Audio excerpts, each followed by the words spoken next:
Oke, kita tidak akan berlama-lama lagi, kita akan sambut narasumber kita, bagaimana Tuhan Yesus dengan kuasanya, dengan Roh Kudusnya, sejak dari masih usia balita, masih usia 4 tahun, narasumber ini sudah mengalami kuasa yang luar biasa, sehingga dia mengambil satu keputusan berdasarkan keputusan karena Roh Kudus menjamah kehidupannya. Nah, kita akan saksikan bagaimana kejadian-kejadian yang supranatural yang telah menyertai ibu ini, ya, Ibu Deborah Party. Kita akan saksikan terus di channel ini, karena kesaksian ini akan sangat memberkati semua teman-teman. Secara luar biasa, Roh Kudus bekerja, dan itulah yang ingin dibagikan pada kita pada malam hari ini. Oke, selamat malam Ibu Deborah. Selamat malam Bapak Yusuf. Ya, apa kabar puji Tuhan. Bapak? Baik, Ibu gimana kabarnya? Puji Tuhan Bapak, Tuhan selalu menyertai saya dengan luar biasa. Ya, suaranya bisa agak besar sedikit ya Bu, soalnya oke. Baik Ibu, ya terima kasih Ibu ya. Ini saya lihat Ibu begitu bersemangat dan sukacita, kemuliaan Tuhan memenuhi Ibu, dan teman-teman sudah banyak yang hadir. Ya, mereka ingin mendengarkan secara lengkap apa yang telah Tuhan buat di dalam kehidupan Ibu. Pada waktu masih usia balita, Tuhan sudah datang memisahkan Ibu dari kehidupan secara turun-temurun dari keluarga, ya. Karena turun-temurun keluarga adalah berlatar belakang agama yang berbeda. Oke, Ibu, waktu dan tempat saya serahkan kepada Ibu Deborah. Ibu boleh saksikan kepada kita semua. Terima kasih Ibu, silakan. Iya, baik, terima kasih. Selamat malam buat saudara-saudaraku semua yang dikasihi Tuhan Yesus.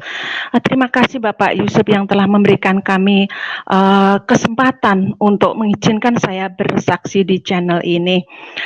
Perkenalkan, nama saya Party, nama baptis Deborah. Saya hadir di channel ini untuk bersaksi karena dorongan hati saya diperintahkan Tuhan di saat saya berdoa dan menyembah Tuhan waktu tanggal 23 September kemarin tahun 2020 ini. Nah, saya akan menceritakan kejadian yang saya alami bersama Tuhan waktu tanggal 23 kemarin. Di saat pagi hari, saya kalau bangun tidur, saya pasti menyembah Tuhan dan berdoa gitu. Waktu tanggal 23 itu saya berdoa, saya menyembah Tuhan, saya memuji Tuhan, saya dengan hati yang sungguh diurapi penuh dengan Roh Kudus. Saya menyembah Tuhan, dalam penyembahan itu urapan Tuhan mengalir. Di saat saya menyembah, saya merasakan hadirat Tuhan luar biasa mengurapi saya, dan saya berdoa itu ada di tempat tidur gitu. Saya duduk di pinggir tempat tidur seperti itu. Di saat saya menyembah dan memuji Tuhan, penyembahan itu tiba-tiba saya itu ada di suatu tempat. Nah, saya ada di bawah di suatu tempat seperti danau. Saya ada di dalam danau, tubuh saya sedada gitu, bawah leher. Terus saya pakai baju putih itu. Nah, saya pakai baju putih, terus saya menyembah. Tapi saya tuh tiba-tiba ada dua gitu. Saya melihat diri saya ada di danau itu menyembah dan memuji Tuhan, tapi saya juga melihat saya yang ada di tempat tidur itu, saya lagi menyembah dan memuji Tuhan. Seperti itu.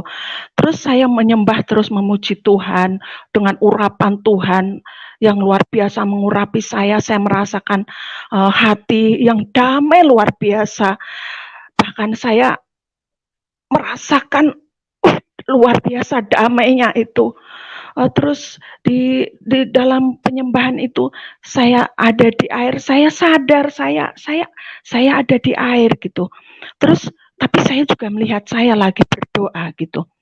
Terus di dalam air itu saya berdoa, saya menyembah Tuhan, saya mengucapkan, Tuhan terima kasih, Engkau sungguh baik Tuhan, Engkau dahsyat, Engkau luar biasa, Engkau Allahku yang hidup, Engkau Allah yang mengasihiku Tuhan. Kami mengucapkan syukur Tuhan, Engkau baik, saya dalam penyembahan itu saya selalu mengucapkan seperti itu di dalam air itu. Nah, terus hati saya itu merasakan kedamaian yang luar biasa yang tidak saya bisa ungkapkan, itu damai sekali, tenang, damai luar biasa gitu. Terus tiba-tiba di saat saya menyembah itu ada tangan Tuhan gitu. Saya nggak melihat wajah Tuhan, saya nggak melihat. Cuman saya saya melihat tangan Tuhan, kedua tangan Tuhan itu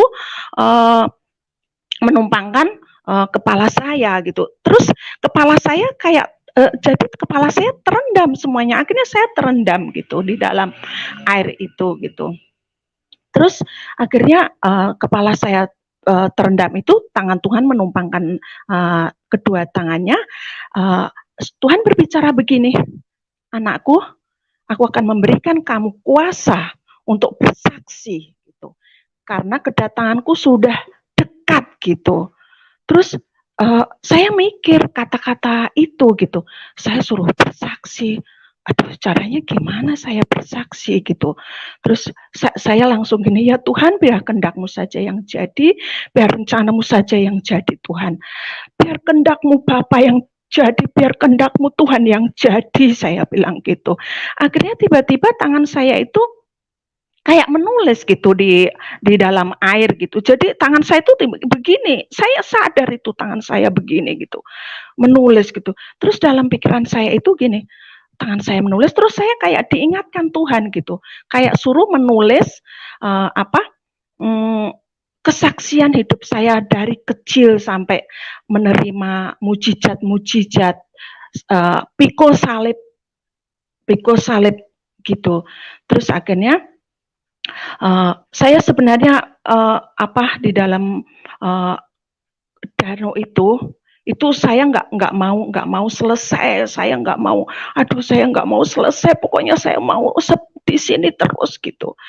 Terus akhirnya di dalam danau itu kan saya ngelihat baju saya putih gitu, saya melihat airnya jernih banget itu. Jernih banget itu gitu. Terus kayaknya tidak ada air yang sejernih yang saya lihat gitu selama ini tuh, jernih banget, saya ngelihat di bawah jernih banget. Terus saya senang banget itu, saya di dalam air tuh saya sukacita dan senang. Terus saya ngelihat baju saya putih gitu. Terus saya mikir gini, baju saya putih, tapi kok saya nggak bisa ngelihat wajah saya ya gitu dalam hati. Terus akhirnya saya bilang gini sama Tuhan, Tuhan Yesus, saya pengen ngelihat wajah saya, Tuhan, saya bilang gitu. Saya pengen ngelihat wajah saya bilang gitu. Saya hanya ngelihat baju saya putih, tapi saya pengen ngelihat wajah saya gitu. Akhirnya tiba-tiba wajah saya itu kembali muncul gitu, kayak muncul, ditarik ke atas gitu sama Tuhan gitu. Terus akhirnya saya ngelihat, saya di kasur, saya ngelihat wajah saya yang di danau itu, tapi saya juga ngelihat diri saya di danau itu. Terus saya itu diangkat gini sama Tuhan. Terus saya ngelihat wajah saya itu, saya kaget gitu. Saya menangis gitu di dalam berdoa, dalam penyembahan kata itu, saya menangis gitu. Ya Tuhan, terima kasih Tuhan, kami mengucapkan syukur Tuhan, Kau baik, Kau dahsyat, Kau luar biasa Tuhan. Saya menangis melihat wajah saya, kok wajah saya beda gitu, putih kayak berkilauan gitu, baju saya juga kayak berkilauan, tapi bukan karena sinar. Apakah itu yang namanya kemuliaan gitu? Apa yang dinamakan kemuliaan gitu? Jadi wajah saya terang, baju saya terang, terus saya tuh melihat seluas danau itu. Saya tersenyum melihat itu, bahagia banget. Saya melihat itu, saya nangis. Tuhan, Tuhan Yesus, terima kasih ya Tuhan. Kami mengucapkan syukur ya Tuhan, Engkau sungguh baik. Saya melihat wajah saya seperti itu, gitu. Padahal saya sadar melihat wajah saya yang ada di tempat tidur itu, saya pakai daster dan beda banget gitu. Saya bahagia banget. Akhirnya saya diturunin lagi setelah kepala saya diangkat. Saya diturunin lagi, terus saya menyembah lagi tuh. Saya, Tuhan terima kasih Tuhan. Ini mulut saya tuh nggak bisa berhenti. Tuhan, Engkau baik, Engkau sangat baik Tuhan. Engkau Allahku yang baik, Engkau Bapakku yang baik, Engkau Bapakku yang sangat mengasihiku. Terima kasih Tuhan. Engkau telah memilih aku, Engkau telah memilih aku, Kau jadikan kami anak-Mu, Kau jadikan kami umat pilihan-Mu, Kau jadikan kami umat tebusan-Mu Tuhan. Terima kasih Tuhan Yesus. Kami mengucapkan syukur Tuhan. Sepertinya saya nggak mau keluar dari danau itu gitu. Tapi karena saya dengar anak saya pulang pagi-pagi pulang kerja karena masuk malam gitu, menanyakan mamah mana gitu, tapi dia tahu kalau mamah lagi berdoa gitu di kamar gitu. Akhirnya sebenarnya saya belum pengen itu mau udahan saya berdoa, tapi akhirnya saya menyembah, saya berdoa, akhirnya saya tutup gitu. Saya tutup, terus saya ngelihat jam gitu, ternyata sudah 2 jam tadi saya berdoa gitu. Biasanya saya kan kalau berdoa kan 1 jam gitu. Tapi ada saat-saat saya juga pernah berdoa sampai 2 jam gitu. Nah ini ternyata udah 2 jam ya, padahal tadi kayaknya baru sebentar banget gitu. Jadi kalau kita ada di dalam hadirat Tuhan, saudara, kita itu sebentar gitu, karena kita tuh merasakan kedamaian yang luar biasa gitu. Terus akhirnya saya keluar dari tempat tidur, keluar dari kamar, terus saya ini jadi suara dalam hati gini, anakku kamu tulis itu kamu tulis gitu, kesaksian yang kamu alami dari kecil gitu, kamu tulis semua kesaksian kamu tulis. Akhirnya saya nggak nyapa anak saya di kamarnya, dan saya langsung ngambil buku sama pulpen, terus saya tulis itu, saya tulis dari semenjak saya dipilih Tuhan, sekitar umur 4 tahun atau 5 tahun tuh saya dipilih Tuhan, saya tulis itu sampai kesaksian sampai saat ini saya tulis semuanya. Sampai 5 folio saudara itu kesaksian saya tulis tuh. Saya banyak banget ini kesaksian saya gitu. Terus akhirnya saya merenung gitu. Saya duduk merenung gitu. Tuhan suruh bersaksi gitu. Tuhan suruh bersaksi, gimana caranya ya gitu. Saya bersaksi gitu. Terus akhirnya saya ingat, saya suka nonton channelnya Bapak Yusuf ini, tapi nggak sering gitu. Kadang-kadang saya nonton gitu, karena kebetulan channelnya Bapak Yusuf ini kan jam 8, dan setiap jam 8 saya sama anak-anak saya mengadakan doa, mengadakan mesbah doa bersama anak-anak saya. Selama pandemi ini saya mengucapkan syukur gitu. Di dalam pandemi ini ada rencana Tuhan yang luar biasa gitu. Jadi ada rencana Tuhan di dalam pandemi ini, ada hikmat Tuhan yang Tuhan berikan dalam hidup saya secara pribadi. Pertama, saya bisa berkumpul dengan anak-anak saya bisa menyembah Tuhan, bisa bareng setiap malam, berdoa bareng, baca firman bareng gitu. Terus sebelum pandemi kan jarang, karena anak saya juga sibuk kuliah, yang nomor 1 juga kerja, saya sendiri juga kerja gitu. Tapi begitu pandemi ini, karena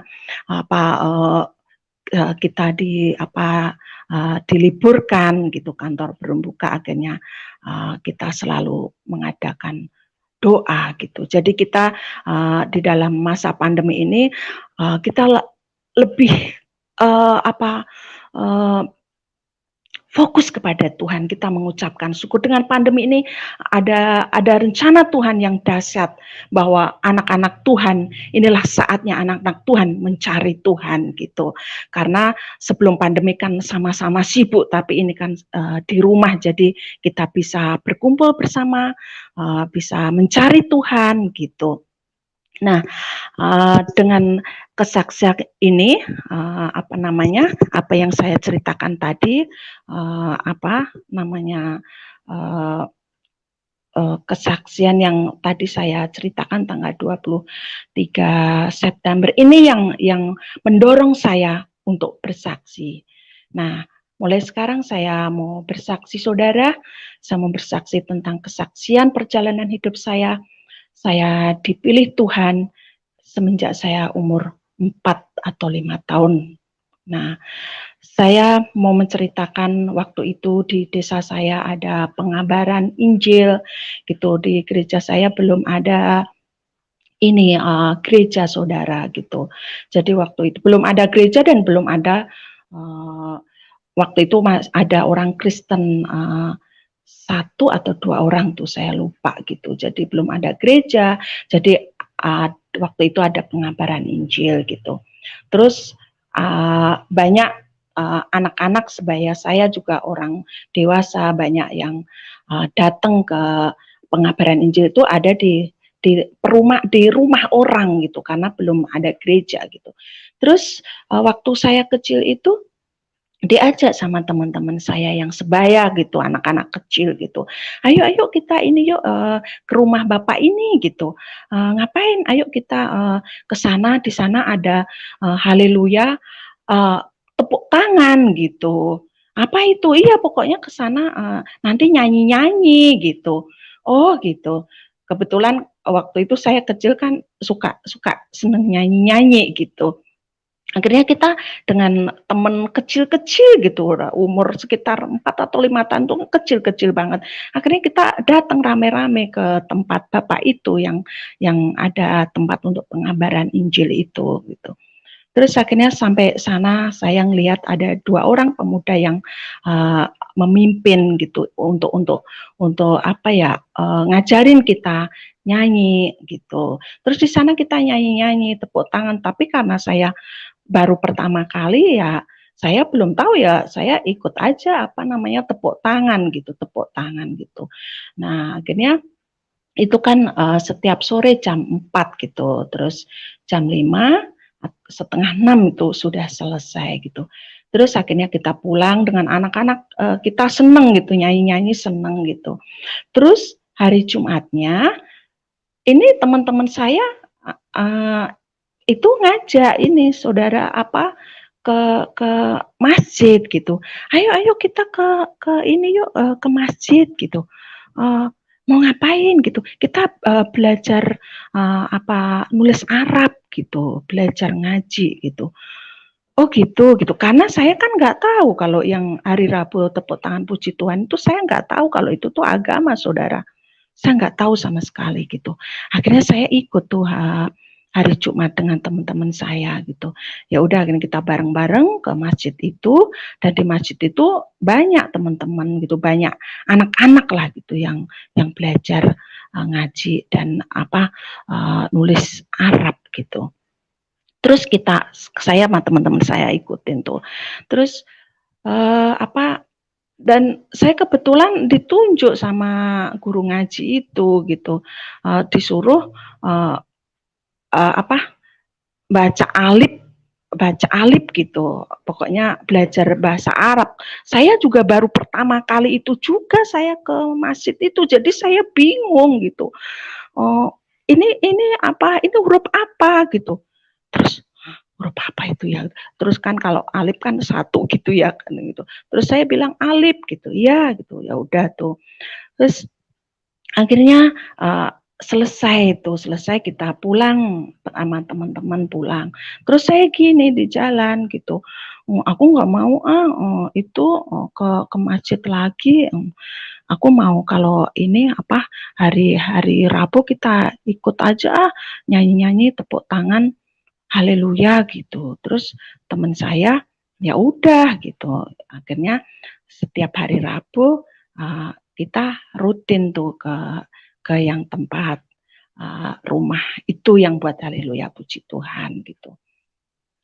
Tapi teman-teman saya itu mungkin dikasih tahu kali ya sama orang tua atau tetangga yang udah tahu kalau itu agama kali ya. Akhirnya teman saya satu dua itu akhirnya mulai berkurang itu yang ke ini yang setiap hari Rabu itu dan mereka ke masjid itu gitu. Nah suatu hari itu sore-sore hujan deras banget, ada geledek itu saudara. Saya anak kecil gitu, saya bawa payung hujan geledek, terus kata bapak saya gini, mau kemana? Mau ngendi gitu, tapi pakai bahasa Indonesia, pakai bahasa Jawa. Tapi saya pakai bahasa Indonesia aja ya saudara, karena kalau pakai bahasa Jawa ini kan banyak yang menonton jadi takutnya nggak mengerti yang bukan orang Jawa gitu. Kamu mau kemana gitu? Itu mau haleluya puji Tuhan, tepuk tangan gitu. Udah hujan gitu, geledek. Nanti aja tuh, ntar hari Rabu aja. Enggak, saya mau ini, saya mau nyamperin teman saya gitu. Ya udah tuh dengan bawa payung, hujan geledek, saya jalan ke rumah teman saya gitu. Terus saya samperin teman saya ini nggak mau karena memang geledek hujan itu. Terus akhirnya dia bilang, ayo kita ini enggak kan hujan, geledek lagi. Aku enggak nanti aja Rabu aja gitu.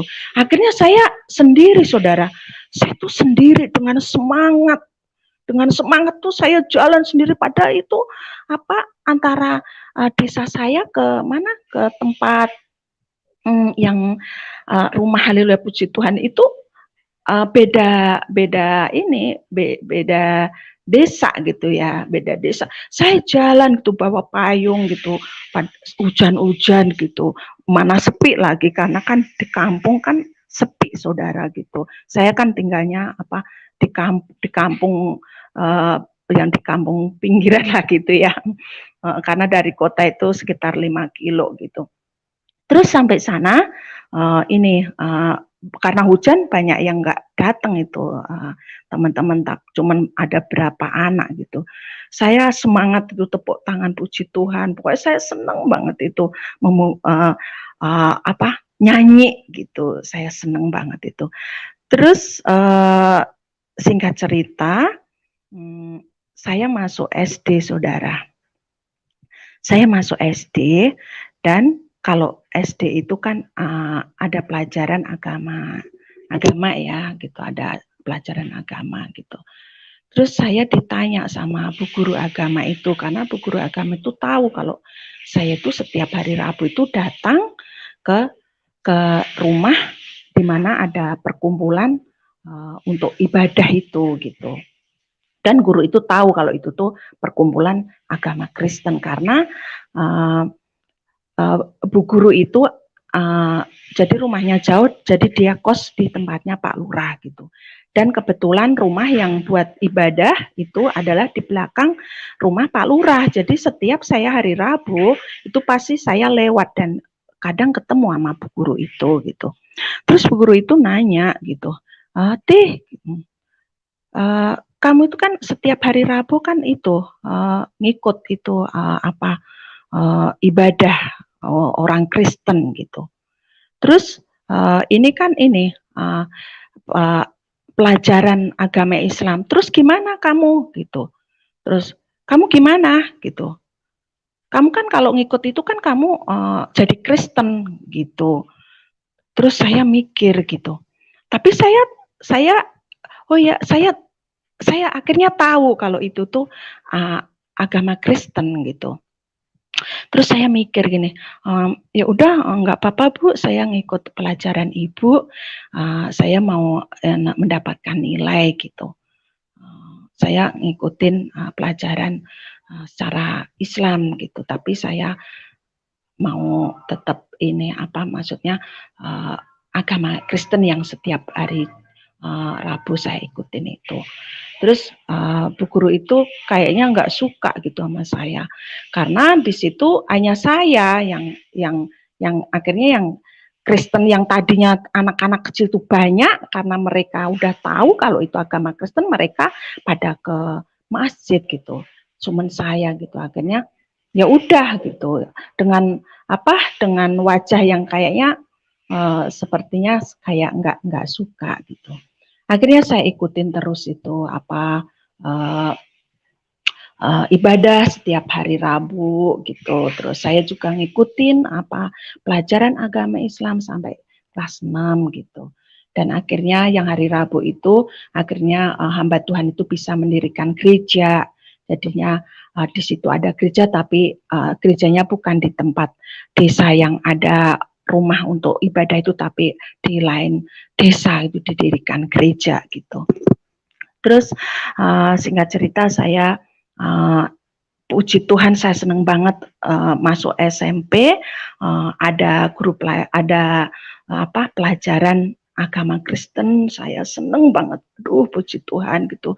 Saya bisa ngikutin, jadi bisa mendalami pelajaran agama Kristen gitu selain di gereja gitu. Bisa mendalami karena setiap hari Jumat kita setelah mata pelajaran selesai, kita yang Kristen ada pelajaran tersendiri gitu sampai semea gitu, sampai semea ada pelajaran agama Kristen gitu. Kalau dulu kan semea, kalau sekarang mungkin SMK gitu. Terus saya dewasa, saya setelah lulus saya sempat kerja, terus saya menikah dengan pacar saya saya udah pacaran ya lumayan agak lama gitu sama pacar saya ini yang jadi suami saya gitu. Saya menikah secara Muslim saudara gitu, karena waktu itu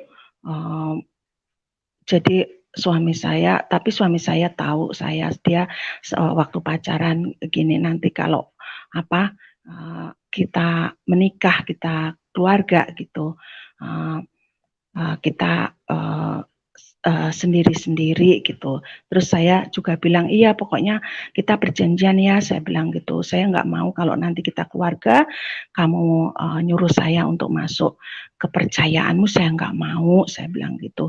Terus saya juga tidak akan mengajak kamu untuk masuk kepercayaan saya. Terus kata suami saya, udah kita masing-masing aja, iya kita masing-masing aja, saya bilang gitu. Karena waktu itu adalah saya dulu itu begini saudara, waktu SD itu saya itu gini, saya kalau punya pacar, saya nggak mau gonta-ganti gitu, saya mau punya pacar itu nanti kalau SMA dan itu pacarku yang pertama itu yang akan menjadi suami saya gitu. Itu saya udah punya komitmen seperti itu, saudara. Sebenarnya di gereja juga ada yang Bu Deborah, baik Bapak. Ibu, ya mungkin diceritakan dulu ya Bu. Jadi pada waktu Ibu ke Haleluya Puji Tuhan itu reaksi orang tua bagaimana Bu pada waktu itu? Apa yang Ibu alami ya, supaya jelas bagi teman-teman ya. Ya, Ibu ceritakan pada waktu itu orang tua seperti apa sikapnya melihat Ibu yang Haleluya Puji Tuhan itu. Ya, oke Bu, silakan. Baru nanti setelah itu baru nanti dilompat yang ke sudah mau pacaran ya Bu. Maaf tadi lupa. Oke, silakan Ibu. Iya, jadi pas setiap hari Rabu silakan. Itu kan saya selalu ke saudara, ke Haleluya Puji Tuhan itu. Nah, terus setelah saya sekolah itu kan orang tua saya tahu, karena mungkin dikasih tahu sama bu guru itu, atau saya nggak tahu gitu, dikasih tahu sama siapa kok tiba-tiba orang tua saya tahu gitu kalau itu ternyata agama Kristen gitu. Terus saya pas sore-sore jam 4 gitu, saya lagi menganyam bambu gitu. Dulu kan mata pencaharian di desa saya itu kan menganyam bambu gitu, dan saya waktu itu menganyam bambu gitu. Terus bapak saya itu bilang begini sore-sore itu gitu, Nduk gitu bilang sama saya gitu, Nduk, kamu kalau itu apa setiap hari Rabu kamu ini jangan lagi itu ke tempatnya Pak itu. Kamu tahu nggak? Ternyata itu tuh ini agama Kristen, agamanya orang kafir itu gitu. Nah, udah pokoknya kamu jangan ke sana lagi gitu. Udah kamu kalau ke sana lagi tuh mau jadi apa? Itu jadi orang kafir itu, Kristen itu kafir tahu nggak gitu. Terus saya diem aja gitu. Saya diem aja gitu. Terus tiba-tiba saya itu terucap gitu dalam mulut saya gitu. Saya bilang gini, Pak, saya menuruti apa kata Bapak. Saya menurut sama Bapak. Tapi kalau saya untuk tidak percaya sama Tuhan Yesus sampai mati, Pak, saya akan tetap percaya sama Tuhan Yesus. Hati saya mau percaya sama Tuhan Yesus, Pak. Saya bilang gitu. Terus Bapak saya marah gitu. Kamu tuh ya dibilangin orang tua nggak ngerti, nggak nurut gitu. Mau jadi orang kafir kamu gitu. Nggak nurut sama orang tua. Terus dia bilang gini, minggat kono gitu, pakai bahasa Jawa. Artinya gini, pergi kamu dari sini gitu. Kalau nggak nurut sama orang tua gitu. Terus saya diem gitu. Saya diem gitu. Saya gini, saya mikir, saya ini kan masih kecil, kayaknya sekitar pokoknya masih kecil ya itu gitu. Terus saya mikir gini, paling Bapak ini gertakan, nggak mungkin Bapak nyuruh saya pergi gitu, karena orang tua saya sayang sama saya karena saya adalah anak bontot dan cewek sendiri gitu. Orang tua saya itu sayang sama saya gitu, cuman buat gertak gitu. Cuman langsung saya diem aja, saya nggak pergi, saya diem aja. Terus akhirnya orang tua saya udah diem nggak ini, tapi akhirnya besoknya ini ada ini ada, kalau sekarang mungkin ustadz gitu kali ya, kalau dulu itu ini ada orang yang taat gitu, taat sama ibadahnya gitu. Kebetulan orang itu adalah rumahnya di depannya Pak Lurah agak kanan gitu, dan beliau tahu gitu. Nah, akhirnya beliau setiap sore datang ke rumah gitu untuk menasihatin saya gitu. Nasihatin, Duk, kamu tuh tahu nggak yang kamu setiap hari Rabu itu tuh ini agama Kristen, itu agamanya orang kafir. Udah kamu setiap hari Rabu nggak usah ke situ lagi. Kamu ini aja ngaji ke masjid gitu. Udah nggak usah sono nurut gitu, nurut sama bapak gitu. Tapi saya diem aja gitu. Terus saya diem aja, terus biasa habis itu ngobrol sama bapak saya. Ntar besok sorenya datang lagi ke rumah, nasehatin saya seperti yang dia nasehatin kayak tadi itu, hampir beberapa hari itu nasehatin saya diem aja tuh, saya dinasehatin diem aja tuh. Akhirnya mungkin capek kali ya bapak ini nasihatin saya, ini bocah kok bandel banget, dinasehatin kok tetap aja setiap hari Rabu ini apa ke tempatnya Pak ini untuk ibadah gitu. Akhirnya habis itu udah nggak datang lagi gitu. Nah, udah nggak datang lagi. Akhirnya ya saya jalanin sampai saya menikah gitu. Terus saya lanjutkan, saya menikah dengan suami saya yang Muslim ya saudara. Saya sambung lagi tadi ceritanya. Jadi sebelum menikah saya bersepakat sama suami saya gitu. Jadi nanti kalau kita keluarga nanti kalau punya anak nanti kita punya kesepakatan ya, karena kita kan beda kepercayaan gitu. Terus iya saya bilang gitu. Terus nanti kalau nikah kalau punya anak, kalau nikah nanti kalau keluar cowok, kalau punya anak cowok nanti ngikut saya. Tuh iya, tapi nanti kalau keluar cewek ngikut kamu, iya saya bilang gitu. Terus akhirnya kita nikah gitu, kita nikah. terus kita nikah, terus setahun gitu, setahun saya punya anak, dan puji Tuhan anak saya cowok gitu.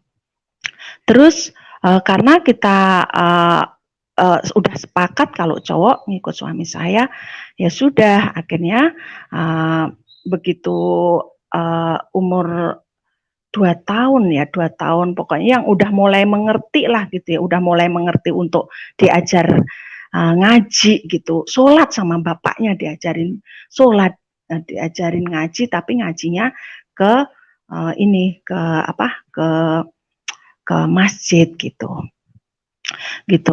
Oh iya saudara, saya mau ini ke belakang dulu, maaf kesaksian saya. Saya kan ini ya, waktu 95 kan saya kan ke Jakarta gitu ya, untuk bekerja gitu. Terus saya ngontrak di Senayan gitu. Terus selama saya berada di Jakarta itu, selama saya kerja, saya belum tahu lingkungan di mana saya harus mencari gereja gitu. Belum tahu gitu. Akhirnya saya vakum berapa tahun gitu, saya nggak ke gereja karena saya belum tahu tempat gereja itu gitu. Terus saya udah lama nggak ke gereja, ada kerinduan hati saya untuk beribadah seperti waktu saya di kampung gitu. Terus suatu saat saya tanya sama teman saya gini, saya pengen ke gereja gitu. Saya udah lama nggak gereja. Di sini yang ada di gereja di mana ya? Gitu saya temen. Oh ada Mbak itu di Palmerah gitu.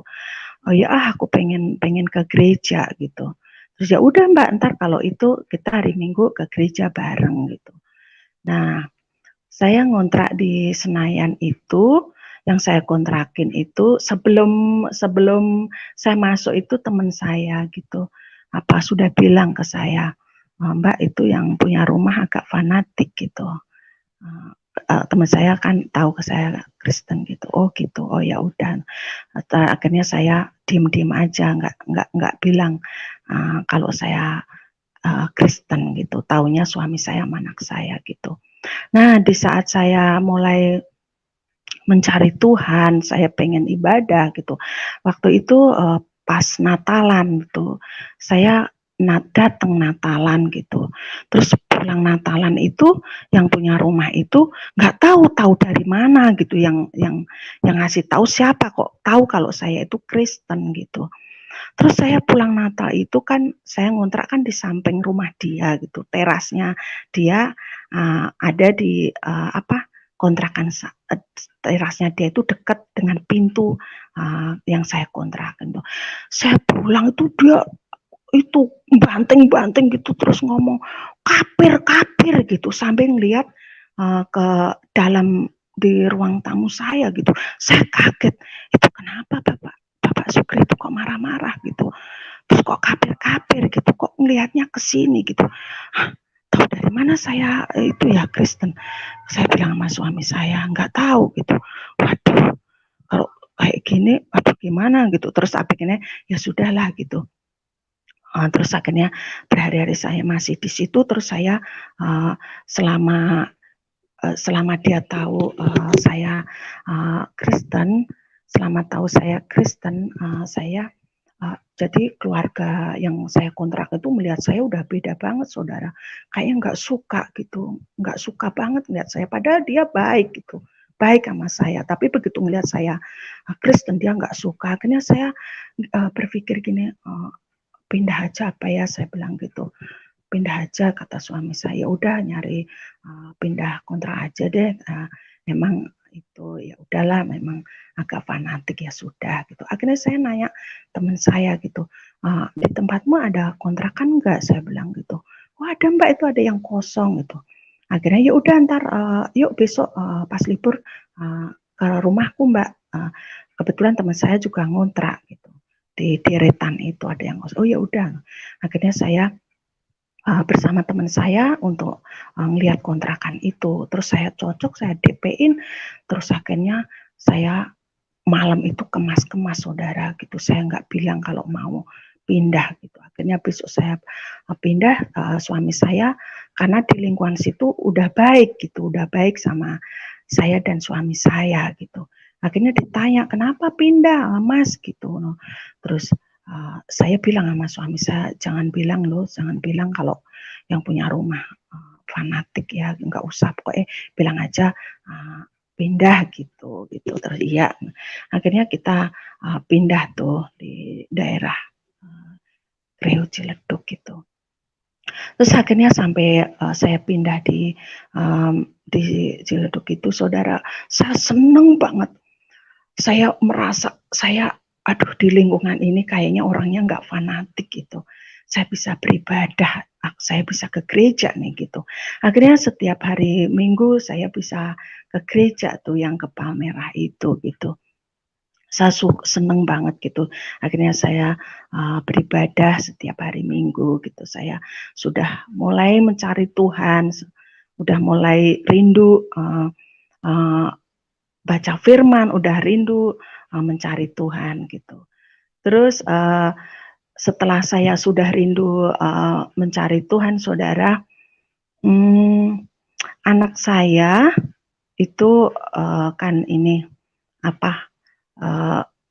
sekolah gitu di Ciledug itu kan akhirnya sekolah SD gitu kan. Terus sekolah, terus biasa anak saya kan ngikut suami saya. Jadi di saya pindah kontrakan itu, saya kalau hari Minggu ke gereja, tapi anak saya dukung untuk ngaji ke masjid gitu. Karena saya tidak akan memaksa kepercayaan gitu. Saya sama suami aja saya nggak berani ngajak kok memaksa gitu. Anak saya kan juga saya hargai kepercayaan anak saya dan suami saya. Akhirnya anak saya setiap sore belajar ngaji gitu, saya dukung terus gitu. Setiap sore saya pakein baju koko, pakai peci gitu. Saya berharap anak saya rajin ngaji dan berharap anak saya baik dan juga taat sama agama yang anak saya percaya dan suami saya gitu. Suatu saat itu pas puasa, saudara gitu. Kalau setiap puasa kan ada buka puasa, yaitu di masjid itu. Sebelum buka puasa itu kan anak-anak suka pengajian dulu ya, saudara. Ngaji ya gitu, ngaji gitu. Terus jam 4 apa setengah 5 itu ya, saya ingat itu. Anak saya sudah saya mandiin, saya pakein baju gitu, pakai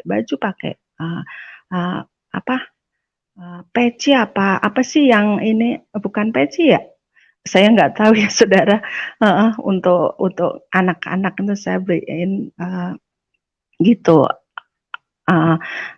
Terus akhirnya saya pakein baju, terus suami saya begini, cepetan Le, itu ntar keburu terlambat kamu gitu, ntar keburu terlambat itu gitu. Terus suami saya nggak cuman sekali ngomongnya, iya gitu. Terus udah cepetan, ntar telat itu ngajinya, ntar telat gitu. Terus akhirnya anak saya itu ini, saudara, yang saya baru pakein baju, baru saya kancingin tuh baju koko, langsung akhirnya dilepas langsung dilepas begitu. Terus bilang begini, Mas, sekarang aku nggak mau itu ngaji, katanya gitu. Saya nggak mau ngaji gitu. Bapak ya begini, anak kecil ya. Bapak tuh ya nyuruh saya suruh ngaji, tapi bapak sendiri nggak sholat gitu.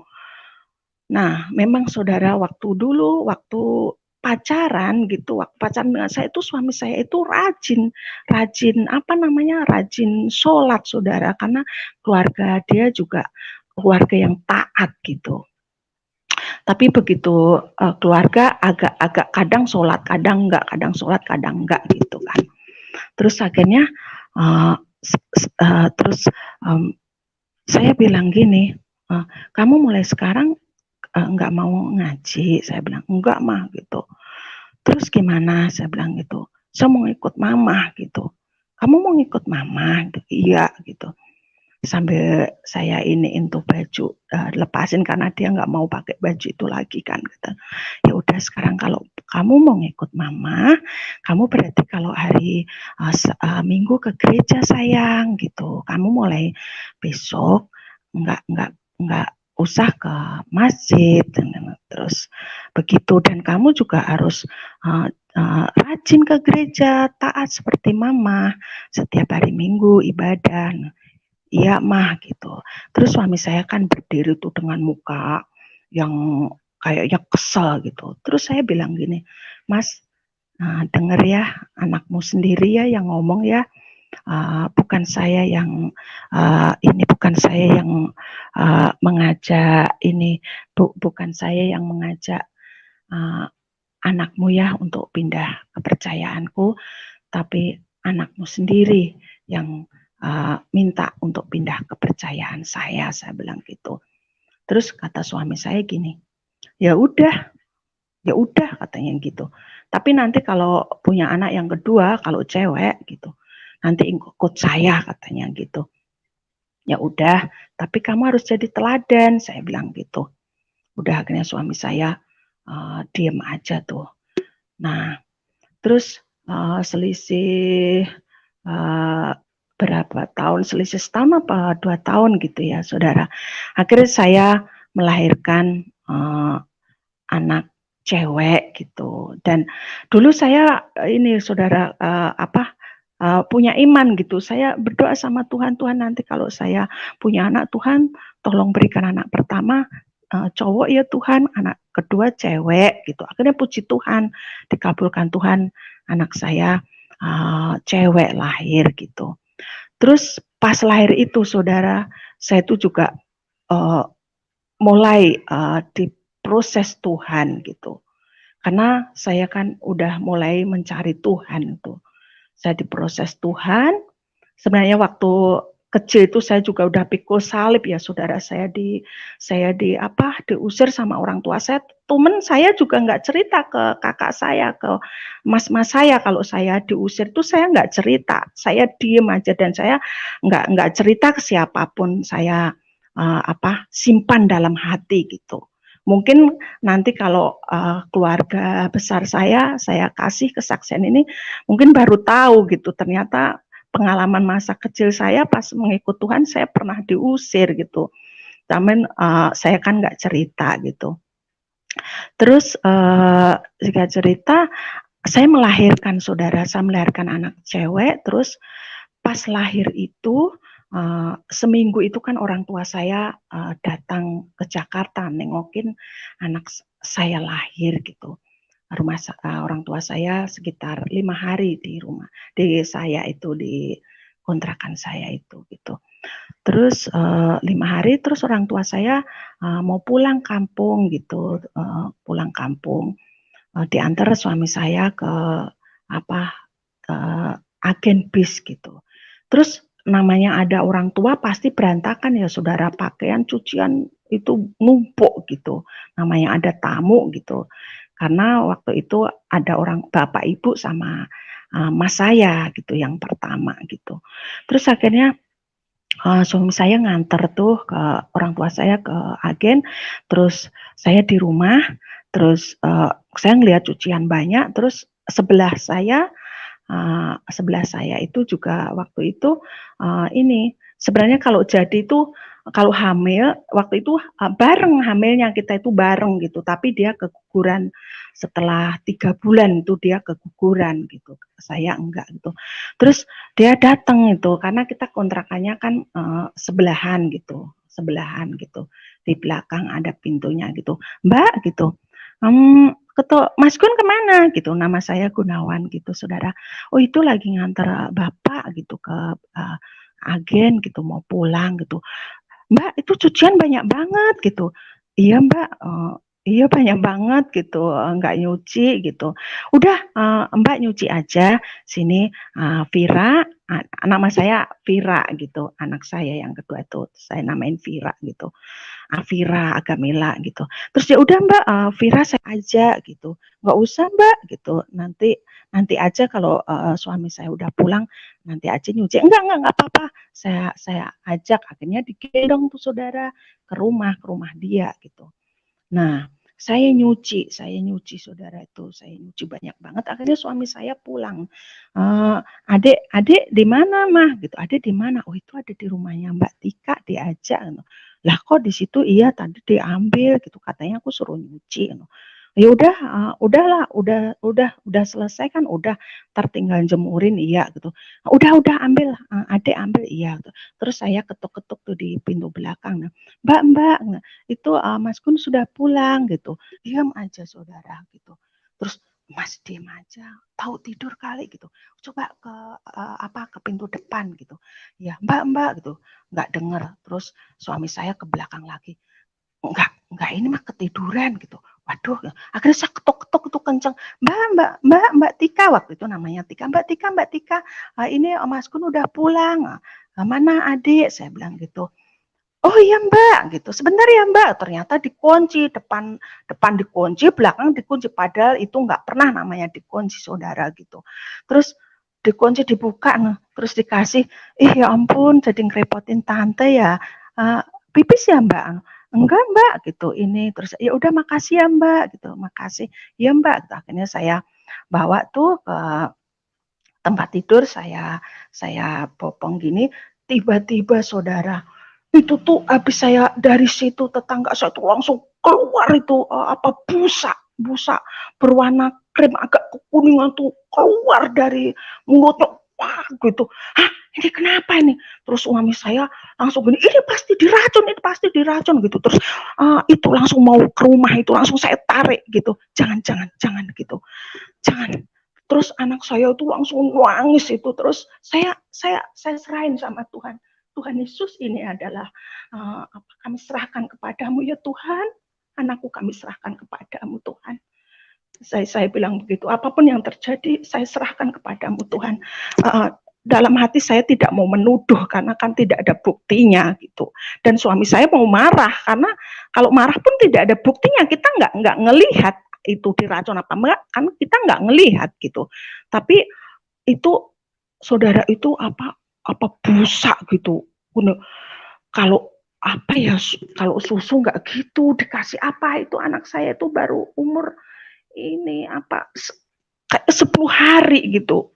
10 hari gitu. Akhirnya aduh kenapa saya panik, aduh ya Tuhan ini kenapa gitu. Terus akhirnya dia dari mulutnya keluar busa, terus dia juga dari bawah keluar itu langsung nangis kejer gitu. Aduh ada apa ini ya, ada apa ini anak saya gitu. Tuhan tolong saya bilang gitu.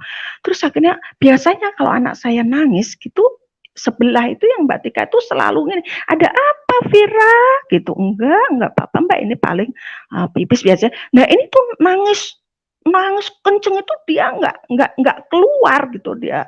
Dan terus suami saya semakin curiga, pasti ini diracun, ini pasti diracun gitu. Udah nggak boleh gitu, udah biarin gitu. Terus akhirnya saya bawa ke bidan gitu, supaya dikasih obat gitu. Akhirnya saya bawa ke bidan, saya ceritain ini kenapa gitu, gini. Iya, tadi siang saya titipin ke sebelah rumah Bu, saya bilang gitu. Dia juga tahu kalau dia tuh dulu hamil terus keguguran gitu. Terus iya, saya titipin, suami saya nganter orang tua saya Bu ke agen bis, pulang ke Jawa, terus saya titipin, saya tinggal nyuci, kok tiba-tiba selesai saya nyuci, saya ambil, saya bawa ke rumah tuh tiba-tiba itu Bu, jadi kayak busa gitu. Terus malah saya dimarahin itu sama bidan itu. Lagian ibu sih bayi merah kayak gini berani-beraninya ibu nitipin gitu. Malah dititipin gitu. Terus saya diem aja gitu. Akhirnya ya udah, Akhirnya saya bawa pulang tuh saudara. Terus saya kompromi dengan suami saya sorenya gitu. Tapi anak saya itu masih nangis itu. Jadi seharian sampai malam tuh nangis terus. Mungkin karena reaksi apa racun itu kali ya, saya nggak tahu gitu. Itu racun apa saya nggak tahu gitu. Terus apa namanya? Saya bilang sama suami saya gitu sore malam maghrib gitu. Saya bilang, Mas, kamu jangan bilang siapa-siapa ya. Saya bilang gitu. Kamu jangan bilang siapa-siapa kalau anak kita istilahnya dijahatin sama Mbak Dika. Jangan ya, mungkin dia ngiri, saya bilang itu karena kan dia kan hamilnya bareng sama kita, terus dia keguguran dan dia kan dulu kan selalu diteken sama suaminya apa namanya suruh cepet-cepet hamil. Kan kehamilan itu kan yang ngasih Tuhan, kok suaminya neken terus akhirnya kan dia keguguran. Jadi kayaknya dia apa ya kayak apa ya kok kayak apa ngira atau apa saya nggak tahu gitu kok ini apa nggak suka nggak tahu, tapi kamu jangan bilang siapapun loh, aku bilang gitu, udah biarin seakan-akan nggak ada masalah gitu, nggak ada masalah gitu. Tapi kalau secara ini ya saudara, kalau secara mungkin saya bukan istilahnya anak Tuhan gitu, pasti saya kan pasti ikut marah dan saya akan membenci gitu karena dia baik kok tiba-tiba nyakitin anak saya gitu, tapi saya enggak gitu, bahkan saya melupakan seakan-akan tidak terjadi apa-apa gitu. Terus akhirnya kita pindah aja, saya bilang gitu. Ya udah ntar aku tak bilang ke yang punya rumah gitu. Terus akhirnya suami saya bilang ke punya rumah kalau mau pindah. Terus karena yang punya rumah itu baik sama kita, saudara, akhirnya dengan alasan apa mau pindah gitu. Suami saya tadinya nggak ngaku gitu, karena yang punya rumah tahu kalau kita betah di situ dan lingkungannya emang baik, mendukung dan toleransi sama antar agama gitu. Terus akhirnya suami saya akhirnya mau nggak mau cerita, saudara, kalau anak saya di ini gitu, di istilahnya dijahatin gitu. Akhirnya malah yang punya rumah itu malah udah kamu jangan pindah Mas, biar aja aku yang ngusir dia. Dia jahat banget gitu, masa bocah diracun katanya gitu, seperti itu. Akhirnya itu yang tetangga saya itu yang diusir, saudara, yang disuruh pindah dengan alasan katanya mau ditempatin yang punya anaknya mau ditempatin anaknya, padahal mah itu cuman alasan gitu. Terus singkat cerita saya mulai diproses Tuhan yang luar biasa, saudara, yang luar biasa buat saya. Karena begini saudara, orang kalau kita udah menyerahkan diri sama Tuhan, kita udah berserah penuh itu, pasti Tuhan itu akan membersihkan gitu. Tuhan itu akan membersihkan segala dosa-dosa kita gitu. Saudara, itu Tuhan itu akan memperbaiki hidup kita dan kita itu supaya lebih dekat lagi sama Tuhan dengan caranya gitu. Supaya seperti apa anak-anaknya itu biar lebih dekat lagi gitu. Terus akhirnya suatu saat saya malam-malam berdoa gitu. Saya setiap malam semenjak saya mencari Tuhan, saya baca firman gitu. Terus saya waktu itu kan setiap jam 8 kan saya selalu doa, saudara, gitu. Terus jam 8 itu kan saya tiduran gitu, habis netein anak saya ini, bayi saya gitu. Terus anak saya itu begini, mama nggak doa dulu gitu. Nanti mama doanya, mama belum tidur kok gitu. Tapi karena saya capek, saudara, saya ketiduran gitu, lupa doa gitu. Terus saya jam 9 malam saya bangun gitu, dan saya selama tidur itu saya seakan-akan tidur saya itu panjang tuh, padahal ternyata begitu bangun baru jam 9 gitu. Terus akhirnya saya doa di bawah, ini anak saya tidur berdua, saya di bawah gitu, dan anak saya yang kedua itu emang lagi sakit, badannya panas gitu. Terus saya berdoa, saya biasa berdoa mengucapkan syukur gitu, mengucapkan syukur sama Tuhan gitu. Karena saya di siang itu jadi ada teman saya gini saudara, karena waktu itu kan semenjak anak saya dijahatin sama tetangga saya itu kan, suami saya begitu saya masuk kerja, suami saya memutuskan untuk berhenti bekerja gitu, karena akhirnya jadi nggak percaya gitu sama orang gitu, jadi nggak percaya, takut anak saya diapa-apain gitu. Akhirnya teman saya begini, Mbak, saya salut sama Mbak gitu, walaupun suami nggak kerja, tapi Mbak ini ya tetap kuat gitu, tetap kuat. Terus saya cuma bilang, semua karena berkat Tuhan Mbak. Pada yang ngomong begitu adalah agama yang berbeda gitu, saudara. Terus saya malam itu berdoa. Yang tadi saya cerita, saya jam 8 malam harusnya berdoa, saya ketiduran, terus saya bangun, terus saya jam 9 itu berdoa. Saya mengucap syukur Tuhan, Engkau memberkati kami di sepanjang hari ini, biasa gitu. Terus saya ingat kata teman saya yang tadi siang bilang, saya salut sama Mbak gitu, walaupun suami nganggur gitu, tapi Mbak tetap kuat gitu. Karena waktu itu adalah, ya Bapak. Bu Deborah, mungkin yang penting ini jadi anak yang kedua kan pada waktu itu kan sudah diputuskan ikut suami. Nah, itu mungkin yang Ibu dahulukan bagaimana bisa menjadi mengikuti Ibu gitu loh. Artinya iman, percaya kepada Tuhan Yesus. Ya karena kita kan terbatas waktu ya Bu. Jadi yang itu aja Ibu ceritakan dulu. Setelah anak laki-laki yang pertama kan mengikut Ibu, percaya Tuhan Yesus. Nah, yang kedua kan perjanjiannya akan ikut suami. Nah, ternyata Roh Kudus bekerja sehingga anak yang kedua juga ternyata ikut Tuhan Yesus juga. Nah, itu yang Ibu ceritakan kepada teman-teman. Nah, kalau mujizat-mujizat nanti setelah itu baru kita masuk ke ruang diskusi ya, Bu ya. Gitu. Iya, baik, Pak. Ya, silakan. Itu yang dulu Ibu dahulukan gitu. Oh iya, baik Bapak, terima kasih. Jadi setelah anak saya saya waktu itu langsung pindah ini ya Pak, ke Depok yang rumah saya sampai sekarang gitu. Terus anak saya ngikut saya TK, Pak, masuk TK gitu yang kedua kali. Itu kebetulan juga pas puasa juga kejadiannya seperti anak saya yang pertama gitu.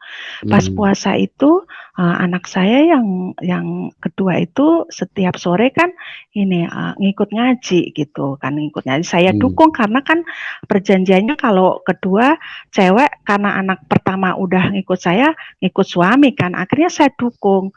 Saya beliin baju gamis gitu, setiap sore saya dukung, saya titipin ke anak tetangga, ini bawa ngaji, oh ya Bu gitu.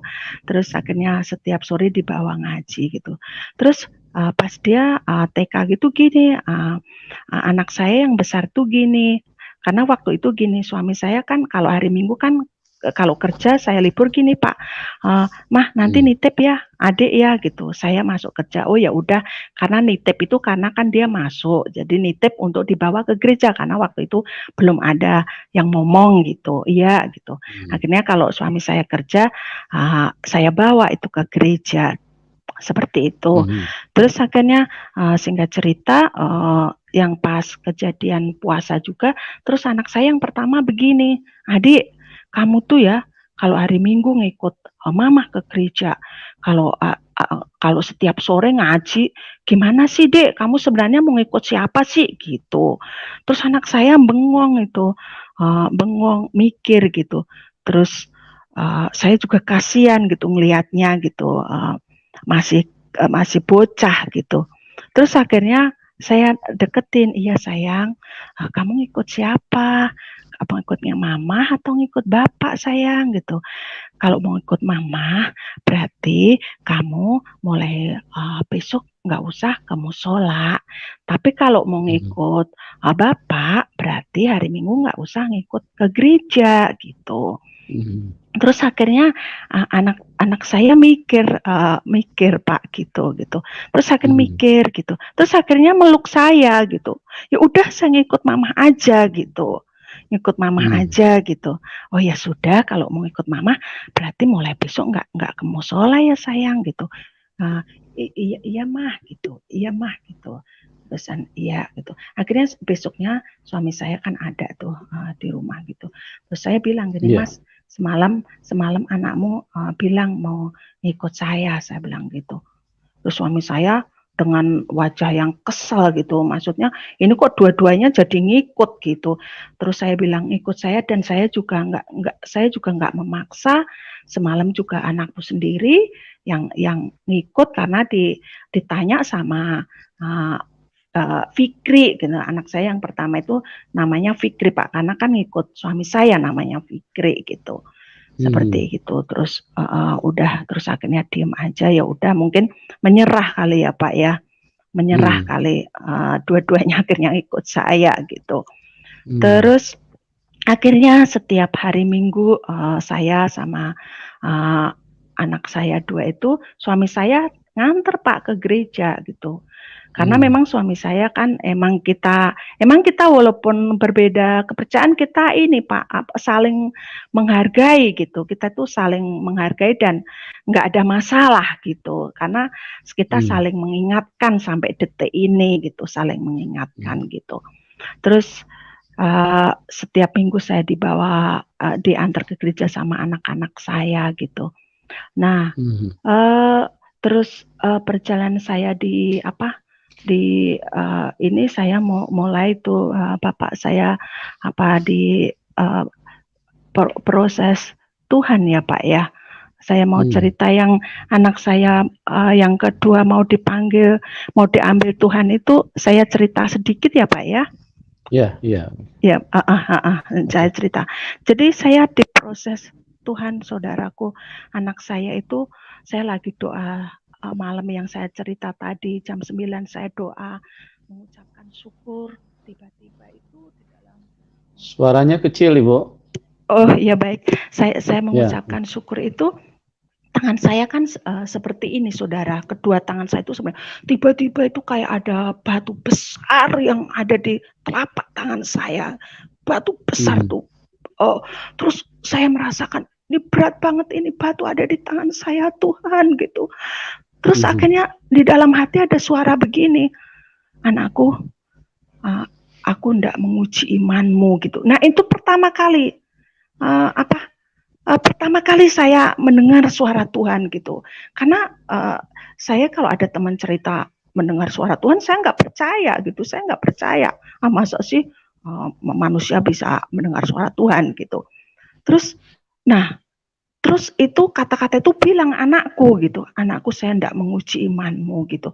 Terus ya Tuhan, apa yang Tuhan buat, saya bilang gitu. Apa yang Tuhan lakukan, saya bilang gitu. Aku ndak mengambil anakmu yang kedua. Saya kaget. Anak saya kan lagi panas gitu. Terus ya Tuhan, langsung saya begini. Tuhan, ini karena Roh Kudus ya. Kalau bukan Tuhan, nggak mungkin saya bisa mengikhlaskan gitu. Tuhan, anak saya adalah milikmu. Kalau memang Tuhan mau ambil, silahkan Tuhan. Ini adalah milik Tuhan, saya bilang gitu. Dengan ikhlasnya kok saya bilang ngomong gitu. Terus akhirnya saya tetap dalam doa, posisi itu saya merem. Terus saya mikir gitu. Akhirnya saya nego sama Tuhan. Tuhan tolong Tuhan, kalau Tuhan izinkan jangan ambil anakku Tuhan, tolong. Mau saya rawat, mau saya jaga, Tuhan tolong. Tuhan Yesus tolong anak saya, jangan diambil gitu. Terus akhirnya saya tutup doa itu karena saya suara itu mau ngambil itu, akhirnya saya tutup doa itu. Terus saya ke dapur gitu, suami saya lagi bikinin mie saya gitu.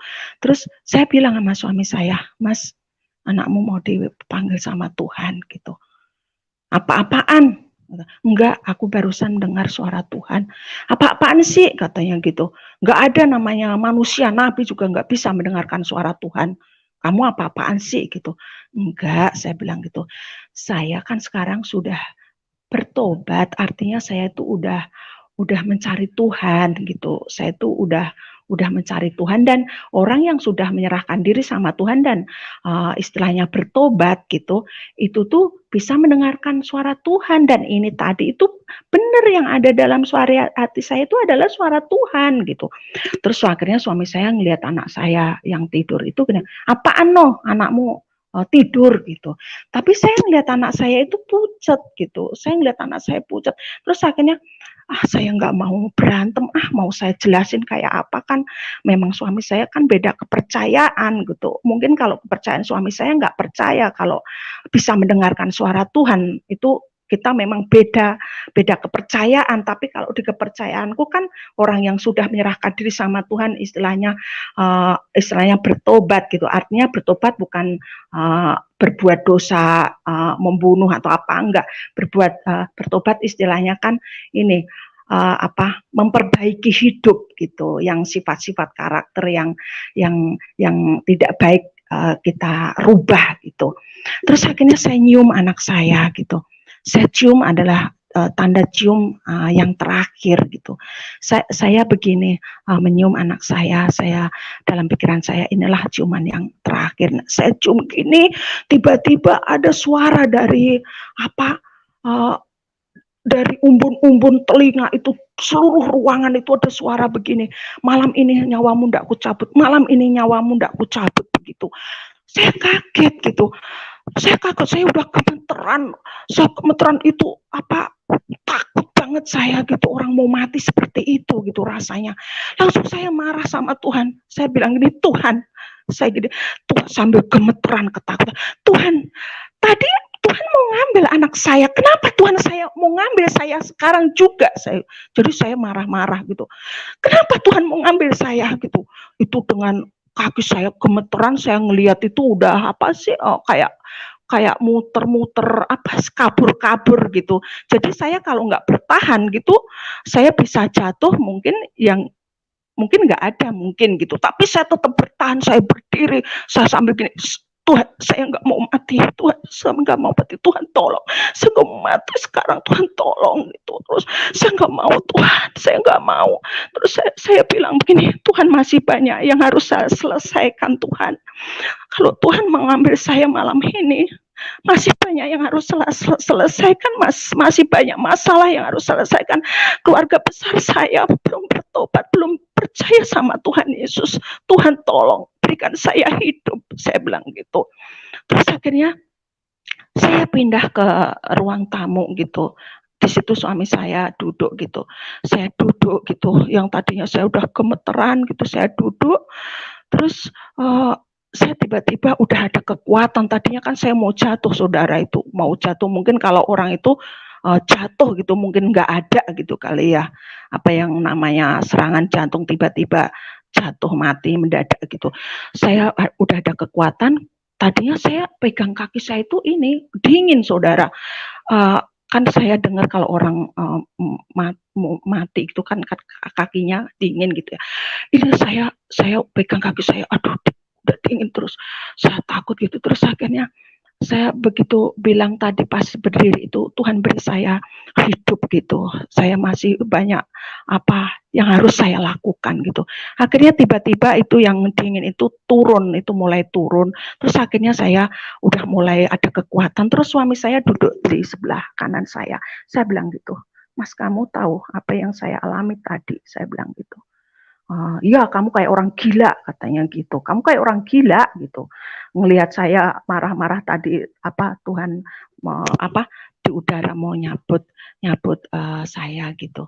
Terus akhirnya kamu tahu nggak apa yang saya alami tadi? Saya nggak bilang kalau tadi saya mau mati, nggak gitu. Terus akhirnya saya nggak mau berantem sama suami karena memang kita beda. Mau saya jelasin kalau saya tadi mau mati perang maut, dia juga nggak ngerti. Cuman saya bilang gini, kamu tahu nggak? Saya tadi tuh barusan perang maut, tahu nggak? Saya bilang gitu. Saya tuh barusan tuh perang maut. Kamu nggak tahu ya apa yang saya alamin tadi, saya gitu. Terus suami saya kayak orang gila gitu. Akhirnya saya begitu ada kekuatan, saya berdiri gitu. Saya berdiri langsung, Tuhan Yesus, kami mengucapkan syukur Tuhan, Kau memberikan kami hidup. Tuhan, saya berjanji saya mau hidup benar, saya mau hidup kudus Tuhan. Saya berjanji Tuhan, saya bilang itu. Saya sambil nangis gitu. Terus saya nanya, Tuhan, tadi suara siapa? Saya bilang itu. Yang mau nyabut nyawa saya suara siapa? Saya bilang itu. Terus akhirnya Tuhan ngomong di dalam hati saya, anakku itu suara kegelapan gitu. Akhirnya saya jadi marah lagi saudara. Saya langsung gini, hai setan iblis penguru udara, engkau tidak berhak mengambil nyawa saya. Nyawa saya adalah milik Kristus. Saya sudah ditebus oleh kuasa darah Yesus. Nyawa saya adalah milik Tuhan Yesus. Engkau tidak berhak mengambil nyawa saya. Kamu enyah dari tempat ini. Kuasa iblis, kuasa kegelapan yang ada di atmosfer sekitar sini, kami perintahkan keluar dalam nama Yesus. Keluar dalam nama Yesus. Itu suami saya bingung lagi kali ya, saya kayak orang gila lagi gitu. Terus akhirnya saya tutup dalam doa itu, saya duduk lagi sebentar. Terus akhirnya saya ke tempat tidur anak saya itu, saudara. Saya berpikir, waduh, anak saya mau diambil Tuhan. Saya nggak bisa tidur gitu karena waktu itu waduh, kalau benar diambil Tuhan, ini kan kalau nguburin orang meninggal, saya dengar kan katanya 2.500.000 itu kuburan, sedangkan saya nggak punya duit gitu. Terus gimana, pikiran saya semalaman itu, saya mau telepon sama mertua saya gitu. Mertua saya yang punya telepon, kalau besok pagi ada anak saya ambulan mayat, jangan kaget gitu. Pikiran saya mau pinjem, mau telepon pinjem ambulan dari gereja saya gitu. Terus akhirnya semalaman saya nggak bisa tidur. Setiap tidur saya cium anak saya, oh masih panas, masih hidup gitu. Terus ntar saya tidur sebentar, ntar saya bangun lagi, saya ngeliatin anak saya, oh masih panas, oh masih. Akhirnya jam 5 itu saya bangun, saya doa di ruang tamu.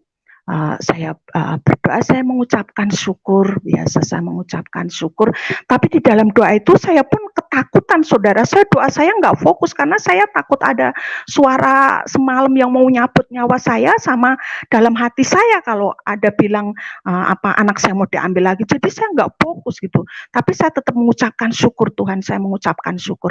Akhirnya saya ke kamar saya lagi, di situ banyak buku renungan gitu. Saya setiap ini beli buku renungan. Nah, saya ngambil salah satu buku renungan, dan itu buku renungan itu udah saya baca gitu semuanya, tapi kok tiba-tiba saya ngambil buku renungan itu.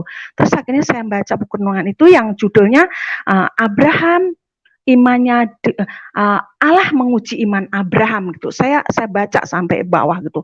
Langsung kan Abraham mau diuji imannya, anaknya Iska mau dipersembahkan menjadi korban gitu kan.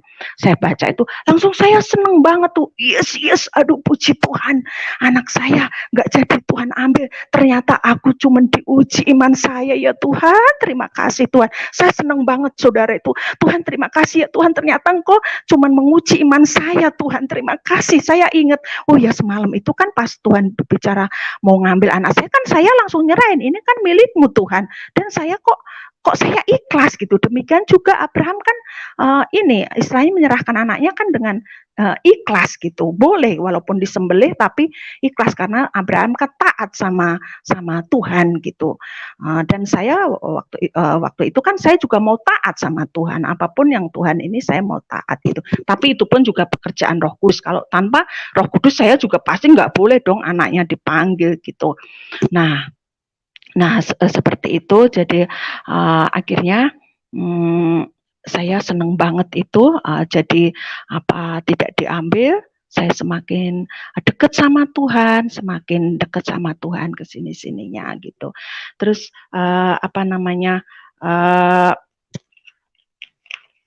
banyak mujizat yang terjadi. Terus terus saya doa, saya datang ke gereja waktu itu untuk beribadah dan hari biasa waktu itu. Terus di saat penyembahan, Ya, Bu Parti, baik, Bu Deborah, ya, yang terakhir itu yang mungkin bisa disaksikan karena banyak sekali mujizat yang terjadi di dalam hidup Ibu, cuma iya, waktu baik. kita kan terbatas ya. Jadi yang Ibu saksikan yang terakhir ini yang yang pembantu Ibu juga iya, jadi baik. percaya Tuhan Yesus, Bu. Ya, Oh, bagaimana iya, Roh baik, Pak. Kudus bekerja. Pembantu Ibu kan juga dari Iya, agama yang berbeda, terus kemudian dia murtad iya. dan dia mau ikut Tuhan Yesus. Oke, Bu. Nanti setelah itu Ibu Oh, iya, kita baik, masuk dalam Bapak. ruang diskusi ya, Bu. Ya, oke. Itu Oh, iya, aja yang dulu baik, Ibu iya, saksikan. puji Silakan, Tuhan. silakan.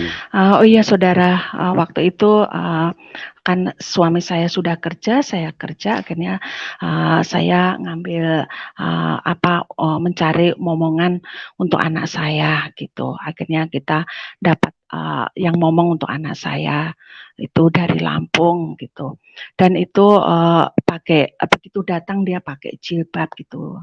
Terus begitu datang saya nasihatin, namanya Ani gitu. Ani, kamu di sini, di lingkungan sini kan ada pengajian gitu. Ibu-ibu sini ada pengajian. Kamu ikut aja nggak apa-apa gitu. Pokoknya kamu bebas kok di sini. Ibu itu nggak masalah. Walaupun kita beda kepercayaan tuh ibu nggak masalah gitu. Nah, akhirnya tak suruh ngikut ngaji, tak suruh ngikut ini ya dia melakukan sembahyang. Jadi kalau sore itu saya selalu ini, Ani kamu sembahyang dulu gitu. Nah, kalau lagi nyuapin anak saya sini, saya terusin nyuapin gitu. Kamu sembahyang dulu, iya Bu gitu. Terus di suatu hari pagi-pagi saya pas libur saya bantuin masak gitu. Dia cerita, Bu, saya mau cerita gitu. Cerita apa? Saya bilang gitu. Ibu, saya kan sebenarnya udah tunangan, Bu gitu. Oh ya, kamu ternyata udah tunangan? Iya, Bu. Cuman saya dipaksa sama orang tua saya nggak suka sama tunangan saya gitu. Terus gini, ya Bu, saya sedih gitu. Padahal saya nggak mau gitu. Ya sudah, ntar malam kamu tahajud gitu. Kamu tahajud, nanti ibu bantu dalam doa sesuai dengan kepercayaan ibu nih gitu. Nah, udah percaya deh gitu, pasti nanti ada jalan keluar. Saya bilang, iya Bu, makasih gitu.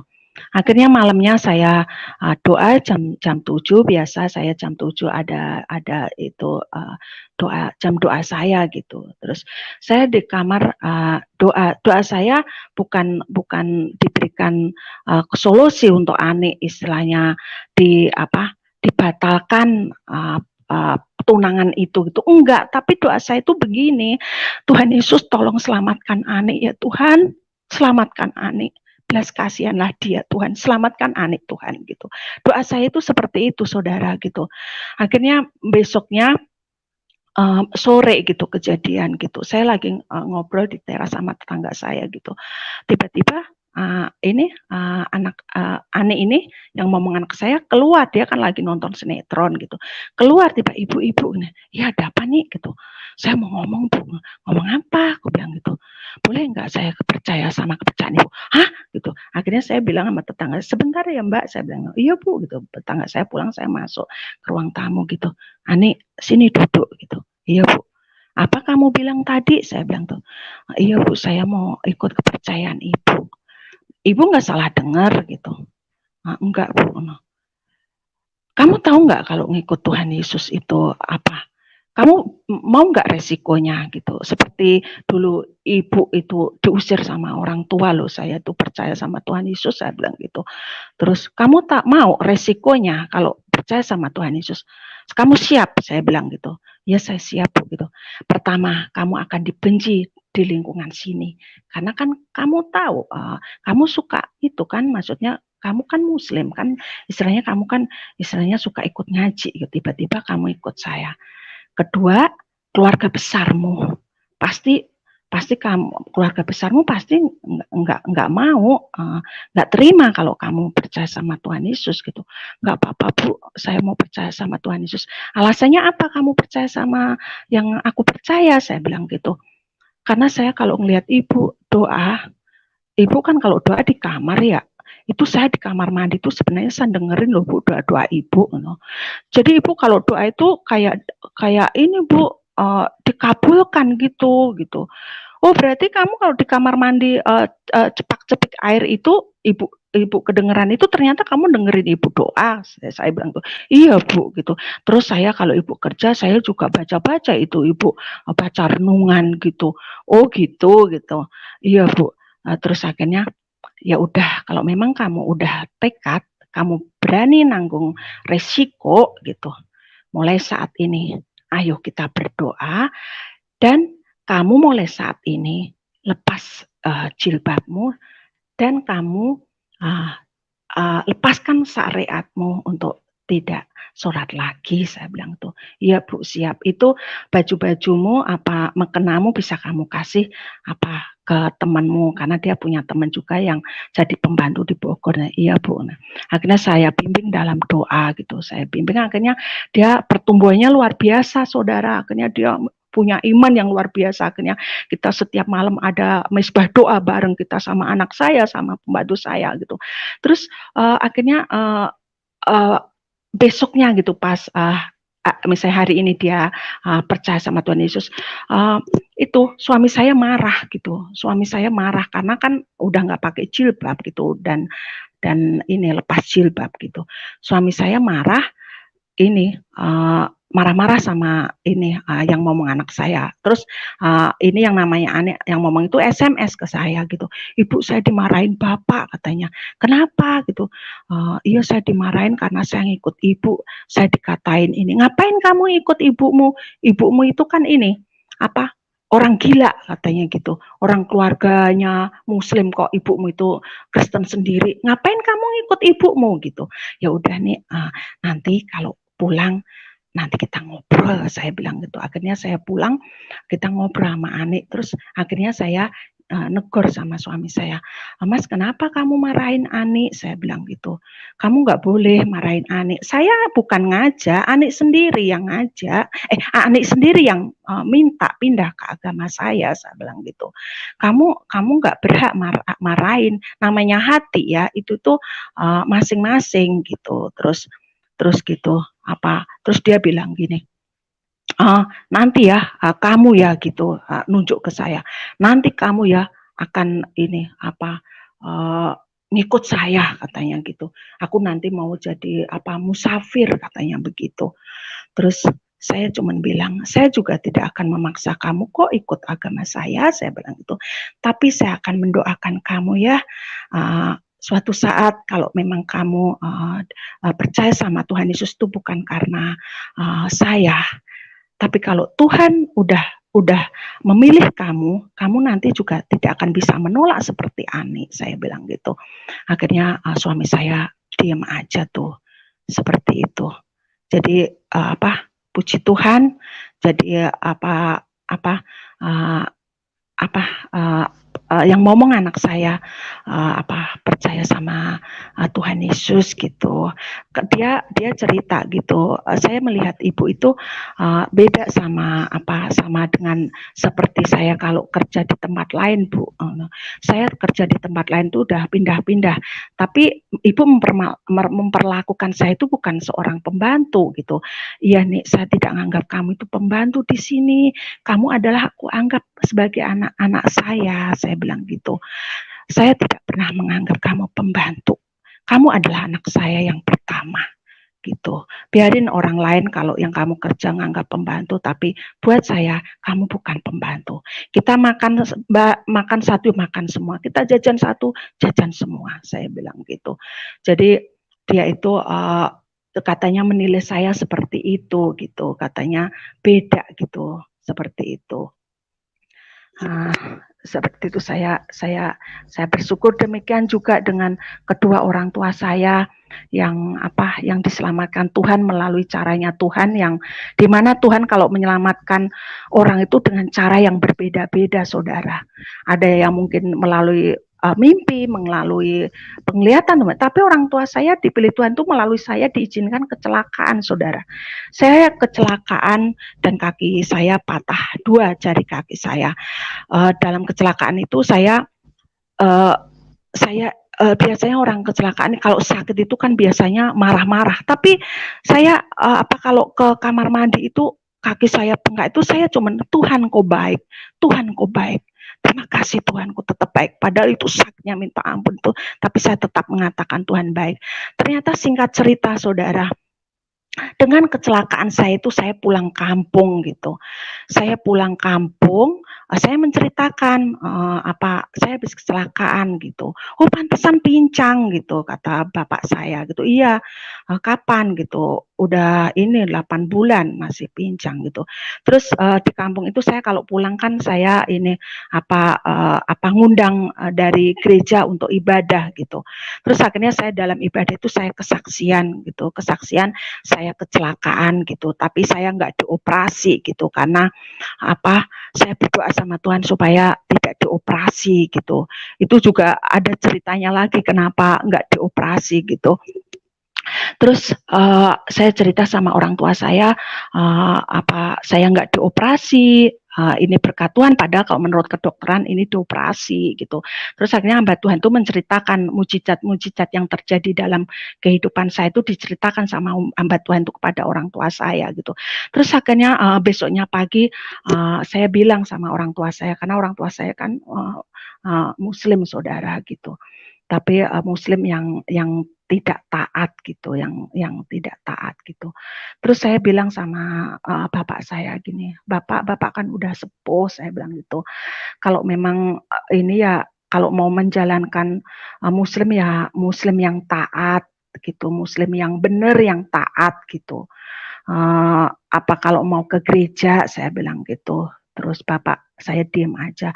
Terus saya bilang begini, bapak kan udah sepuh, nanti kita semua bakalan meninggal, Pak, saya bilang tuh. Bapak nanti juga meninggal, saya juga meninggal. Semua manusia adalah meninggal gitu. Tapi kan meninggal itu kan nggak meninggal selesai, Pak. Jadi meninggal itu kita masuk neraka atau masuk surga gitu. Terus Bapak kalau maksudnya di dunia ini di negara ini emang banyak, Pak, banyak agama memang gitu, banyak agama yang mencari surga gitu. Tapi hanya satu nama loh, Pak, hanya satu nama yang bisa menyelamatkan manusia loh, Pak, kalau percaya sama Tuhan Yesus. Terus saya bilang gitu. Terus saya bilang gini sama Bapak, kalau Bapak pengen berkumpul nanti ketemu saya di surga, berkumpul di surga ya Bapak percaya sama Tuhan Yesus, saya bilang gitu. Tapi kalau misalnya nggak pengen ketemu sama saya lagi ya cuman ada 2, neraka dan surga. Sedangkan yang percaya sama Tuhan Yesus itu yang bisa masuk surga, saya bilang gitu. Karena percaya sama Tuhan Yesus udah ada jaminan masuk surga, saya bilang gitu.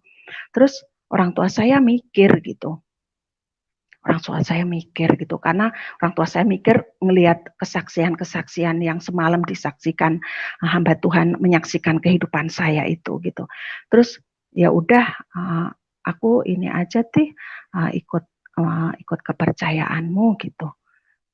Oh ya udah, kalau mau ikut kepercayaan saya ya udah Pak, nanti ini ya Pak, kan saya nanti kan besok mau balik ke Jakarta, nanti saya minta tolong deh ke gereja, mungkin setiap hari apa bisa melayanin Bapak gitu untuk ibadah di rumah ini gitu, karena Bapak kan udah sepuh gitu, nggak bisa ke gereja gitu.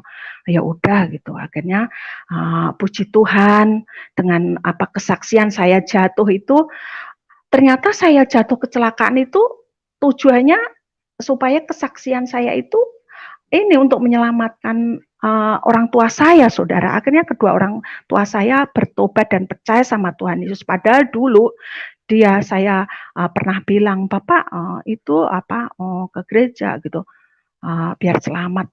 Enggak mau. masuk neraka juga bareng-bareng ini, katanya gitu. Dulu itu pernah ngomong kayak gitu. Pas ngomong gitu tuh saya sedih gitu. Dipikirnya masuk neraka itu sebentar kali ya. Masuk neraka itu selamanya, bukan hanya mati terus masuk neraka sebentar terus pindah ke surga. Enggak, neraka ya seterusnya, enggak ada neraka terus pindah ke surga. Karena pertobatan itu ya selama kita ada di dunia ini itu kita bertobat gitu. Bisa bertobat, dan kalau bertobat kita percaya sama Tuhan Yesus, kita masuk surga gitu. Seperti itu. Dan saya juga mengalami kematian orang fasik seperti apa gitu. Saya doa pas saya juga lagi doa, saudara, itu saya lagi doa, tiba-tiba keringat itu keluar semua, menghimpit gitu, sesek napas saya lagi doa lagi penyembahan gitu, tiba-tiba menyesek dada saya, terus kayak roh saya itu kayak udah keluar di ujung gini, saya begini kayak ayam mau disembelih itu tinggal nunduk gitu, saudara. Itu saya takut orang mau mati seperti itu, karena saya ingat gini, itu tetangga saya 3 hari yang lalu katanya habis mandi mati dadakan. Jangan saya tinggal nama ini, jangan saya tinggal nama itu. Ini udah nyesek banget tuh dada. Langsung saya gini, Tuhan, saya belum mau mati, Tuhan, saya belum mau mati, saya takut, Tuhan, saya takut, saya belum mau mati. Ini serem banget ini. Nah, tiba-tiba kayak roh saya itu udah di ujung tuh, saya kayak ada di 2 pilihan gitu, ke surga atau ke neraka gitu. Nah, di saat itu nyawa saya mau dapat, Tuhan, saya takut, saya nggak mau mati sekarang, Tuhan, tolong, saya nggak mau mati sekarang, Tuhan. Saya sambil gemeteran ini dadanya sejangan. Tiba-tiba ada suara yang penuh kuasa berkata di dalam hati saya begini, anakku, aku belum mau ngambil kamu sekarang, anakku, tapi aku mau membawa saat aku datang nanti gitu. Ya Tuhan, terima kasih Tuhan, kami mengucapkan syukur Tuhan, terima kasih, saya bilang gitu. Terus Tuhan, kejadian yang barusan itu mengerikan sekali Tuhan, serem sekali, saya takut Tuhan. Apa maksud Tuhan dengan kejadian tadi, saya hampir mau mati, saya bilang gitu. Terus suara Tuhan bilang begini, kamu mengalami orang fasik, yang dialamin orang fasik, tapi kamu tidak akan mengalami. Apa yang kamu alami itu, kamu tidak mengalami, anakku gitu. Jadi orang fasik, mungkin orang yang tidak berjaga-jaga gitu ya. Jadi orang mau mati yang tidak berjaga-jaga itu seperti itu. Apa yang kamu alami, orang fasik akan mengalami seperti apa yang kamu alamin, tapi kamu tidak akan mengalami seperti orang fasik yang kamu alamin. Nah, itu tuh kata-kata itu apa maksudnya Tuhan ya gitu. Terus akhirnya saya tutup doa itu, saya renungkan apa maksudnya ini. Saya mau mengalami orang fasik yang dialami, tapi kamu tidak akan mengalami seperti orang fasik yang dialami gitu. Itu sungguh menyeramkan banget, itu pengalaman yang sungguh menyeramkan banget itu, saudara. Jadi orang kalau mau mati, mungkin mau mati dadaan itu kayak gitu. Kalau orang yang istilahnya yang tidak percaya sama Tuhan Yesus gitu, hanya 2, surga dan neraka, dan hanya Tuhan Yesus yang punya surga gitu. Jadi dengan kesaksian ini ya saudara-saudara, saya bersaksi dengan kesaksian saya ini, mari, ayo yang belum percaya sama Tuhan Yesus, mari percaya sama Tuhan Yesus. Karena di kolom langit ini sesuai dengan firman-Nya tidak ada nama yang bisa menyelamatkan kecuali percaya di dalam nama Tuhan Yesus. Mari saudara-saudara buka hati saudara, ini udah akhir zaman, bahwa Tuhan yang saya cerita tadi tanggal 23 adalah kedatanganku sudah dekat, kamu kuberikan kuasa untuk bersaksi. Jadi saya di sini bersaksi bukan maunya saya. Ini adalah maunya Tuhan supaya saya bersaksi, supaya yang belum percaya sama Tuhan Yesus percaya dan diselamatkan. Saat meninggal seperti apa yang saya alamin, masuk surga gitu. Terus yang sekarang ini yang imannya yang orang anak Tuhan yang imannya lemah. Ayo mari kita semua, kita saat ini mencari Tuhan, apalagi keadaan seperti ini yang sudah tidak menentu, corona, yang kita pasti peka dengan keadaan ini seperti ini gitu, saudara, di hari-hari ini. Ayo mari kita dekatkan diri sama Tuhan, mencari Tuhan. Yang kemarin istilahnya hidup dalam dosa, ayo datang kepada Tuhan. Inilah saatnya kita cari Tuhan seperti itu. Dan banyak mujizat yang Tuhan berikan dalam hidup saya. Di masa pandemi ini Tuhan pelihara saya dengan sempurna. Mungkin di luar sana mengalami kesukaran, tapi Tuhan pelihara saya dengan sempurna, saudara. Jadi kalau kita ikut Tuhan Yesus, hati kita akan damai, hati kita akan sukacita, kita tidak akan khawatir kalau Tuhan manggil kita, kita tidak akan khawatir kalau ada masalah, karena Tuhan Yesus adalah Tuhan di atas segalanya, yang memberi kelegaan saat kita punya masalah, yang memberi jalan keluar saat kita tidak ada jalan, yang memberikan kesembuhan saat kita sakit, yang memberikan kekuatan di saat kita lemah. Jadi saudara-saudara, mari kita datang kepada Tuhan, percaya sama Tuhan Yesus, termasuk keluarga saya yang mungkin nanti akan saya kirim kesaksian saya. Ayo Pak D yang di Jawa, yang di Lampung, percaya sama Tuhan Yesus. Kalau nanti Pak D, Bude semuanya mau masuk surga dan mau kumpul sama saya, percaya sama Tuhan Yesus, percaya, karena tidak ada nama yang bisa menyelamatkan kecuali percaya sama Tuhan Yesus.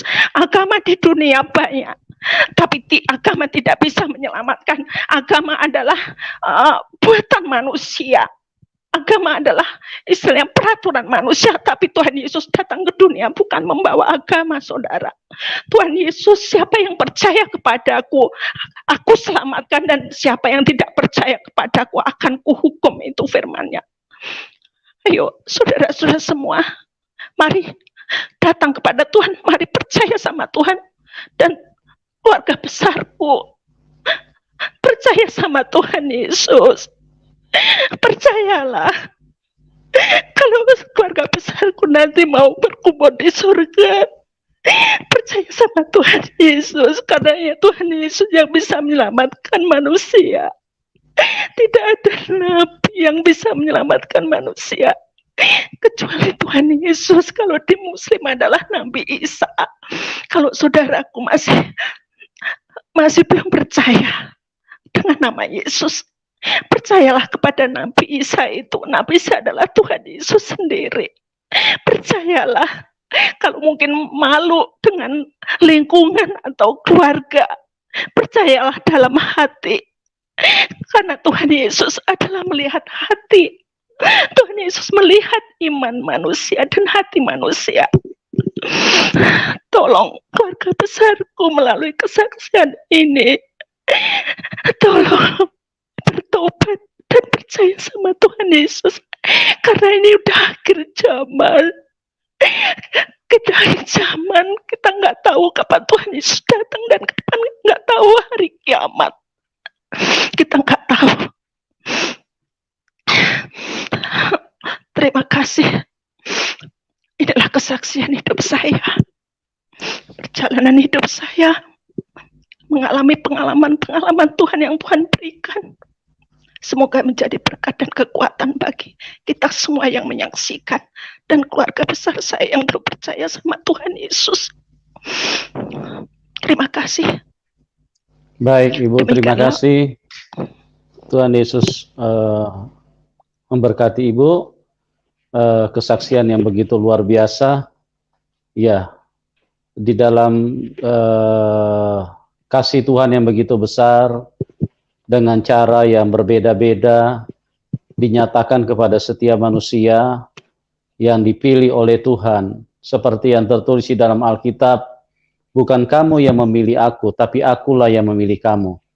Karena tidak ada satu manusia pun yang bisa memilih Tuhan. Sejak dari Taman Eden, manusia sudah memilih setan. Tuhan bicara untuk kehidupan manusia, tapi manusia lebih pilih mendengarkan kata setan. Itu berarti manusia lebih pilih setan. Itu sebabnya Tuhan Yesus punya firman adalah firman yang benar. Saya selalu katakan, tidak ada kebenaran di luar daripada Injil, di luar daripada Alkitab. Karena apa? Karena semua sudah ditulis dengan jelas. Bukan kamu yang memilih aku, tapi akulah yang memilih kamu. Ya dan amin. Tidak ada satupun manusia yang memilih Tuhan, karena dari Adam dan Hawa saja nenek moyang kita yang hidup di Taman Eden, hidup yang begitu dekat dengan persekutuan Bapa di surga. Mereka pilih setan waktu itu, bukan pilih Tuhan. Tuhan sudah bilang, jangan makan buah itu, kalau kamu makan, kamu akan mati. Siapa yang mereka pilih? Mereka pilih setan.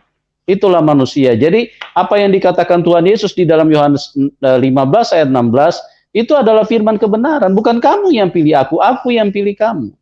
Jadi, sejak dari dalam kandungan, Tuhan sudah memilih Ibu Deborah Parti, tapi pada waktu usia 4 tahun, baru Roh Kudus mulai bekerja di dalam kehidupannya. Roh Kudus mulai menjamah. Tidak ada satu orang pun yang mempengaruhi dia. Tidak mendapatkan penglihatan juga. Jadi cara kerja Tuhan itu beda-beda, ya. Tapi tujuannya satu, Tuhan ingin memberi kasih-Nya kepada semua manusia, karena apabila kasih Tuhan turun di dalam hidup manusia, maka manusia itu selamat. Manusia bisa masuk surga. Dan itu yang terjadi dari umur 4 tahun, kita sudah dengar tadi bagaimana Ibu Deborah mengambil sebuah keputusan yang begitu spektakuler di luar nalar dan logika manusia, dan dia lebih memilih haleluya puji Tuhan, haleluya puji Tuhan. Sekalipun pada waktu dia SD sudah sempat mau diusir sama orang tuanya, tetap dia berkata, saya sampai mati tetap haleluya puji Tuhan, artinya tetap percaya Tuhan Yesus. Dan apa yang terjadi, kita sudah lihat mujizat terus bekerja. Sekalipun dengan keputusan-keputusan manusia yang sudah disepakati, Tuhan tetap mengulurkan tangannya. Anak-anaknya satu persatu diselamatkan, pembantunya juga diselamatkan, ibu bapaknya juga diselamatkan. Dan kehadiran daripada Ibu Deborah pada malam hari ini bersaksi kepada kita semua. Dan pada malam hari ini, bagi engkau yang belum terima Tuhan Yesus, bagi engkau yang belum percaya, percayalah bahwa ini adalah Alkitab, ini adalah kebenaran, dan tidak ada kebohongan satupun di sini. Semua diceritakan dengan jelas, ya. Semua diberitakan dengan jelas. Oke, teman-teman, dan kami menyampaikan terima kasih kepada Ibu Deborah yang sudah bermurah hati, yang mau berbagi pada kami semua. Kesaksian Ibu begitu luar biasa. Ibu dipilih Tuhan sejak masih kecil, dan ada banyak orang yang sudah diselamatkan lewat apa yang Ibu lakukan selama ini, ya. Dan yang terakhir, bagi teman-teman yang ingin mendukung pelayanan kami, di bawah layar deskripsi kami sudah cantumkan nomor rekening. Silakan, ya. Oke, teman-teman, demikian program ini, dan Tuhan Yesus memberkati kita semua, dan salam kemenangan buat kita semua. Amin. Amin. Shalom. Dengan lembut dan kecapi, mari kita puji Tuhan.